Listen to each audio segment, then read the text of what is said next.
ভাইয়া আমার মাথা না অনেক সময় মোবাইল নেটওয়ার্কের মতো 4G থেকে 5G হয়ে যায়। বাহ, এটা ভালো। আমার মনে হচ্ছে কি জানো, ওই মিলির বাবা মা এই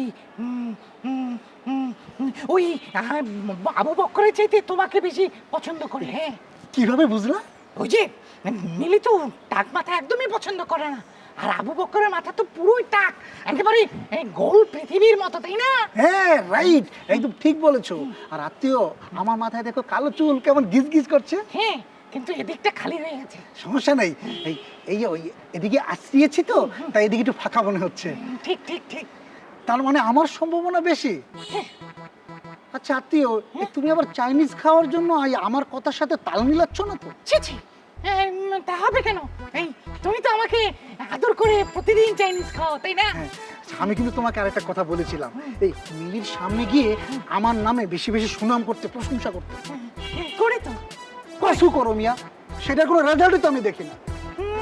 দেখো, তুমি আমাকে এরকম করে ঝাড়ি মারছো কেন? তুমি আমাকে ঝাড়ি মারলে কিন্তু আমি তোমার পক্ষে থাকবো না। মানে আত্মীয়, ওই যে হয়েছে কি, এই যে আবেগ, মানে আবেগে বলে ফেলি যে আমি তোমার বোন মিলিকে তো অনেক ভালোবাসি, তাই নিজের এই আবেগ কন্ট্রোল করতে পারি না। মানে তুমি আবেগে আমাকে ঝাড়ি মেরেছো? কি ব্যাপার তুমি এখানে? আসসালামু আলাইকুম আঙ্কেল।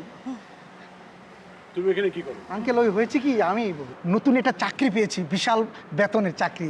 ওই যে কোম্পানি আমাকে দায়িত্ব দিয়েছে নিষ্কণ্ঠক জমি খোঁজার। ওই যে ভবন করবে তো, ওই যে ওই দিকের জমিটা নাকি দিবে বলছে, মানে ওইটাই একটু খোঁজ খবর নিচ্ছিলাম।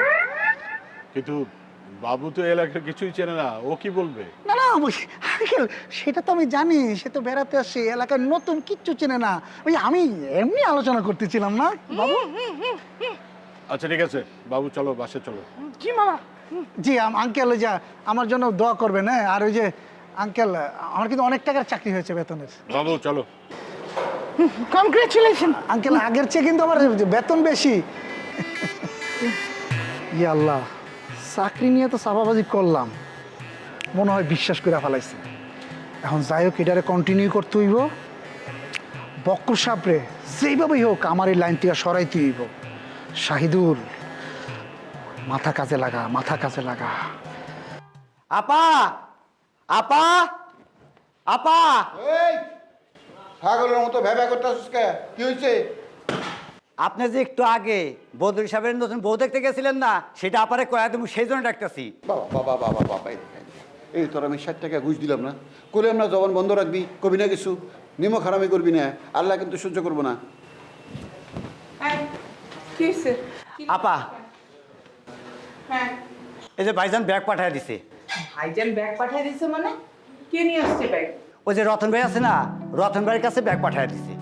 ও, কিন্তু ভাইজান আসলো না কেন? অবশ্যই ভাই জানাইব। শোনো, এইটা হইতেছে একটা সিস্টেম, আগে ব্যাগটা পাঠাইছে, পরে ভাই জানাইব। আর এই ভিআইপিরা এইভাবে মাঝে মধ্যে চলে, বুঝছো না? শোনো, তোমার একটা কথা কই, ভাইজান যখন আইতেছে, তাহলে লাবণ্য আপার সাথে বিয়েটা আমরা আজকে সারে ফেলি।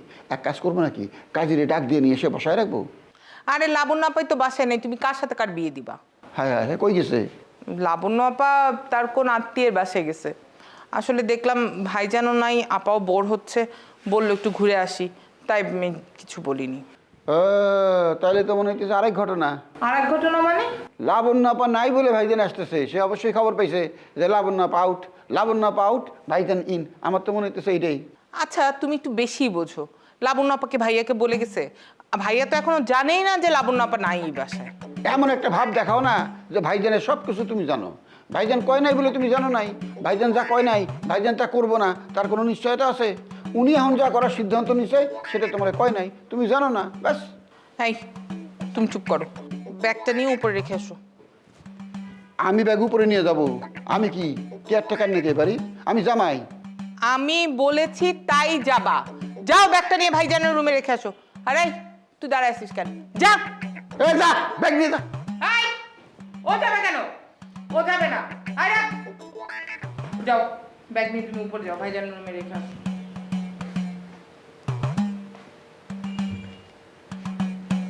আসসালামু আলাইকুম। তুই দাঁড়ায় আছিস কেন? যা। যা, ব্যাগ নিয়ে যা। আপনি যান, আমার ওদিকে কাজ আছে, আপা গেলাম।